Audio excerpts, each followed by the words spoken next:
Hello guys, in this advanced trick video, I would be telling you two really easy OLLCP cases.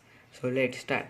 For the first OLLCP, we have headlights on this side where the OLL is kind of oriented.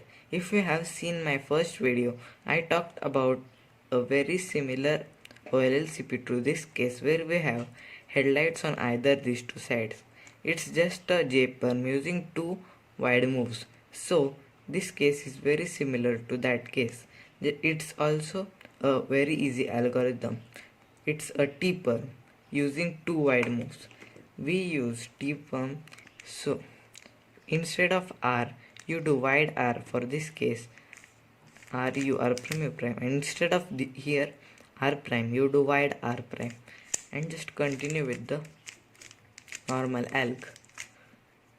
It's the same for this case.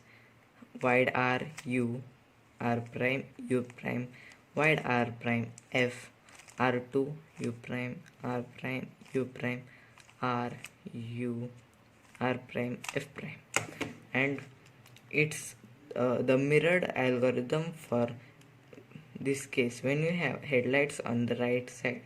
So to do this we do just the mirror of this case,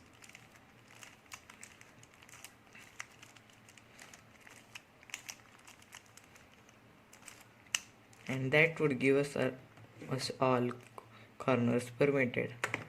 Thank you for watching this video. If you find this helpful, please like and share this video and subscribe to my channel Cubing Tips and Tricks.